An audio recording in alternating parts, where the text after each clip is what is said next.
다음 시즌도 프리미어리그와 챔스는 스포티비에서. 시청자 여러분 안녕하세요. 스포티비 뉴스 이성필 기자입니다. 2026 북중미 월드컵 아시아 2차 예선이 끝났습니다. 우리는 무패로 3차 예선에 올랐는데요. 여러 가지 상황들이 맞물려서 참 복잡했던 2차 예선이었습니다. 이 2차 예선을 한번 종합적으로 진단해보고 우리가 3차 예선 갔을 땐 또 어떤 준비를 해야 하는지 스포티비 뉴스 장하준 기자 모시고 이야기 한번 들어보겠습니다. 장하준 기자? 네, 안녕하십니까. 스포티비 뉴스 장하준입니다. 네, 우리 대표팀이 3차 예선을 무패로 올라갔습니다. 어쨌든 참 어려운 여정이었는데 태국, 중국, 싱가포르와 처음에 조편성이 됐을 때만 해도 약간 통과하는 데는 어렵지 않을까? 이런 예상이 있었습니다만 5승 1무로 갔어요. 네, 맞습니다. 지금 우리 대표팀이 일단 기본적으로 지금 이번 2차 예선에서 조 1위로 이렇게 3차 예선에 진출을 했고, 그 다음에 싱가포르와 첫 경기에서 5대0 승리를 거뒀고, 그 다음에 이제 중국과 2차전에서 3대0 승리를 거두면서 이제 첫 고비를 무사히 넘겼습니다. 태국이나 중국이나 은근히 이상하게 한국 만나면 우리 한국 이길 수 있을 것 같은데 이런 근거 없는 자신감 뭘까요? 사실 결정적인 계기는 아시안컵이라고 이렇게 생각이 듭니다. 왜요? 일단 아시안컵에서 저희가 어찌 보면 우승을 노리고 이렇게 대회를 시작을 했는데, 사실 4강이라는 성적을 거두며 좀 어느 정도는 목표에 미치지 않는 그런 성적을 거뒀죠. 저는 그런데 이제 이 당시 아시안컵에서의 실패 원인이, 가장 큰 원인은 역시 클린스만 감독이라고 보고 있습니다. 선수 전력만 놓고 봤을 때 한국은 가장 우승에 가까운 팀 중 하나였는데요. 하지만 이것이 좀 오히려 도구로 작용했던 것 같습니다. 아시안컵 내용을 봤을 때 클린스만은 한국이 이제 강한 팀이 아니라 좀 운이 좋은 팀으로 만들었다고 보고 있습니다. 그에 따라 이제 다른 아시아 팀들도 좀 한국을 만만하게 보게 된 거죠. 자, 3월에 우리가 태국과 2연전이었습니다. 그런데 홈에서 태국과 비겼습니다. 홈에서 태국과 비긴 거 저 되게 오랜만에 본 것 같기도 하고 기억에도 없는 것 같은데 어쨌든 비겼단 말이죠. 그래서 약간 또 불안감이 은근히 있었던 것 같아요. 네, 확실히 말씀해주신 대로 태국은 한국에 비해 좀 전력상으로 약체로 평가받는 팀이지만 그날 경기에서는 좀 저력을 보여줬다고 생각합니다. 확실히 축구 팬들이 좀 이제 한국 축구가 위기가 아니냐라고 느끼게 된 좀 결정적인 계기가 아니었나 싶은데요. 하지만 저 개인적으로는 좀 태국과 3차전은 경기력보다는 좀 협회 행정에 대한 좀 지적을 하고 싶습니다. 경기에 앞서 행정적인 부분에서 이런 첫 단추가 잘 끼워지지 않았다고 생각합니다. 협회는 이제 클린스만 감독을 경질한 후에 이렇게 좀 빠르게 대처하지 못했고 결국 모든 짐을 황선홍 임시감독에게 맡겼죠. 황선홍 감독이 이 경기에서 분명 좀 아쉬운 모습을 이렇게 보여준 것은 사실입니다만 시간이 촉박했다는 이런 좀 변명도 할 수 있고요. 그렇게 저는 이날 태국 홈 경기 무승부는 이렇게 좀 잘못된 행정으로부터 시작된 경기 결과가 아닌가 싶습니다. 세게 지적하는데요. 네. 뭐가 잘못된 행정인가요? 그 당시에 황선홍 감독은 좀 이제 올림픽 최종 예선을 앞두고 이제 올림픽 대표팀에 집중을 하고 있었는데 갑자기 이제 동시에 대표팀 감독까지 겸임하게 되다 보니까 확실히 개인적으로 좀 혼란이 있을 것이라 예상이 되고 그에 따라 선수들도 아무래도 감독이 이제 한순간에 좀 바뀌다 보니까 그에 빠르게 적응하기도 했고 적응해야 되기도 했고 그래서 좀 그런 부분에서 좀 애를 먹지 않았나 싶습니다. 그랬군요. 네. 자, 그러면서 이제 그게 또 다음 감독으로 또 어쨌든 빨리 선임이 됐어야 됐는데 결국은 또 김도훈 감독이 임시 체제로 6월 A매치 2연전을 치렀단 말이죠. 이 두 경기를 좀 종합적으로 묶어봤을 때 어땠나요? 일단 기본적으로 김도훈 임시 감독 같은 경우에는 확실히 조금 클린스만 감독이나 황선홍 감독에 비해 좀 어느 정도는 전술적인 색을 분명히 좀 갖고 있다라고 이렇게 말씀을 드리고 싶고요. 그러면 황 감독은 전술적 색채가 좀 없었던 건가요? 사실 좀 어떻게 보면 좀 단순한 전술적 색채를 입혔고 태국 원정 경기에서도 조금 전력 차를 바탕으로 이렇게 좀 승리를 거두지 않았나 생각이 들고요. 이후에 결국 계속 그런 전술이 반복되면서 올림픽 진출 실패라는 이런 좀 참사를 낳기도 했죠.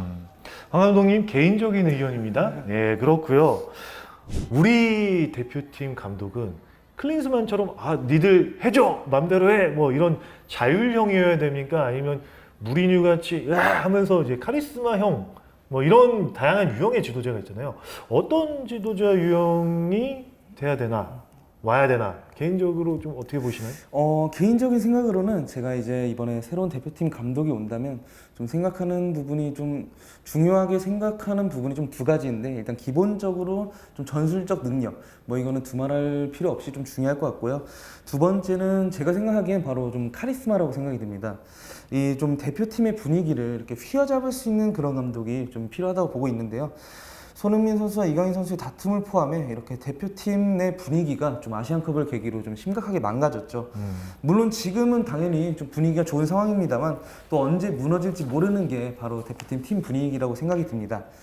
여기에 더해 현재 한국에 있는 이렇게 최고의 스타들, 그리고 화려하게 떠오르고 있는 이런 신의 선수들, 이런 선수들을 휘어잡고 하나의 팀으로 만들 수 있는 좀 그런 카리스마 있는 감독이 새로운 감독으로 왔으면 하는 바람입니다. 아, 강력한 통제를 해야 된다. 네, 뭐 맞습니다. 이런 이야기인가요? 네. 저랑 조금 다르긴 하네요.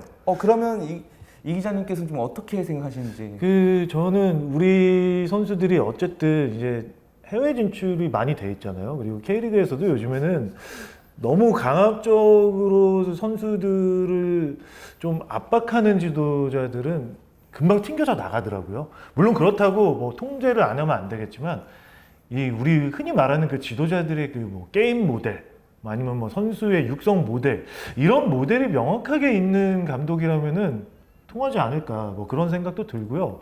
그리고 더 중요한 것 중 하나가 이 한국 정서라는 게 참 무시하고 싶지만 무시할 수 없는 이건데, 이게 이해가 돼야 되지 않을까 싶기도 합니다. 그러니까 이제 외국인 지도자들 오면 한국에 꼭 있어야 되냐, 북한 리스크가 워낙 또 크잖아요. 너무 공포감에 떨기도, 이제 와서 하는 얘기지만 클린스만 감독이 뭐 한국에서 머무르기 좀 두려웠던 것 중에 하나가 파주 NFC 하니까 바로 근처에 북한이 있는 거 아니야, 이러면서 이제 좀 걱정하는 뉘앙스를 상당히 많이 얘기했어요. 그래서 서울 시내, 그것도 시내 한복판에 레지던스에 뭐 많이 있지도 않았지만 그런 것까지 있었기 때문에 그런 거를 다 이해시키면서 와야 되고, 그 다음 중요한 것 중에 하나가 이 대표팀 하나 때문에 모든 게 지금 다 쓰러져 가는데 하부 연령대까지 영향을 미칩니다. 항상 이 대표팀, 최상위 대표팀의 감독이 어떻게 가느냐에 따라서 그 밑에도 다 결국은 따라가게 되는데, 이런 것까지 전체적으로 좀 이해해주고 같이 잡아갈 수 있는 그런 사람이 돼야 될 것 같고, 그러면 결국 그 뒤에 이제 우리 행정을 잘하시는 분들이 좀 글로벌 마인드라 그러나요? 이거를 이제 같이 뒷받침이 돼서 좀 갔으면 좋겠다, 그런 생각이 듭니다. 그러면은 뭐 카리스마 형이 오든 뭐 온건파가 오든 이거는 다 좀 어느 정도 해결이 될 것 같은데, 자, 그렇다면 차기 감독 뭐 여러 후보군이 있을 겁니다. 지금 앞서 뭐 우리가 여러 유형의 감독들을 언급했는데, 자, 한번 특정해 보겠습니다. 누구를 원하십니까?